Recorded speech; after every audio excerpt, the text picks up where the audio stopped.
You ask me to, daddy's gonna buy you a mockingbird. I'ma give you the. This case should have never come to trial. It is as simple as black and white. The state has not produced one iota of medical evidence to the effect that the crime Tom Robinson is charged with ever took place. It has instead relied upon the testimony of two witnesses whose testimony has come into serious cross-examination and is flatly contradicted with the defendant's statement. The defendant is innocent, but someone in this courtroom is guilty. I have nothing but pity in my heart for the chief witness of the state. But my pity does not extend as far as to put a man's life at stake, which she has done in an effort to get rid of her own guilt. I say guilt, gentlemen, because it was guilt that motivated her. She has committed no crime. She has merely broken a rigid and time-honored code. A code so severe that whoever breaks it is hounded out from our midst and is seen as unfit to live with. She is a victim of cruel poverty and ignorance. But I cannot pity her. She is white. She knew full well the enormity of her offense. But because her desires were greater than the code she was breaking, she persisted in breaking it. She persisted, and her subsequent reaction is something that all of us have known at one time or another. She did something every child has done. She tried to put the evidence of her offense away from her. But this case, she was no child.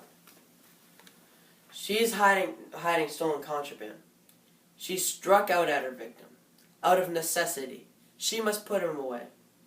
She must remove him from her presence, from the world. She must destroy all the evidence of Tom Robinson. What was the offense? Tom Robinson? A human being? She must put Tom Robinson away from her. Tom Robinson was her daily reminder of what she did. What did she do? She tempted a black man. She was white. She tempted a black man. She did something that in our society is unspeakable. She kissed a black man. Not an old uncle, but a young, strong black man. No code mattered before this, but it all came crashing down on her after. Father saw, and the defendant has testified to the remarks of the father. What did he do? We don't know. But there is circumstantial evidence to indicate that Mayella Llewellyn was beaten savagely by someone who led most exclusively with the left hand. What did the father do? He did what any God-fearing, preserving, respectable white man would do under these circumstances. He swore a warrant, no doubt signing with his left hand. And now Tom Robinson sits here before you, taking an oath with the only good hand he has, his right hand. You know the truth. And the truth is this. Some blacks lie. Some blacks are immoral. And some black men are not to be trusted around our women. This is truth. Black or white, it applies to all of the human race, not to a particular race of man. There is not one person here who has never told a lie. There is not one person in here who has never done an immoral thing. There is not one person in here who has never looked upon a woman without desire.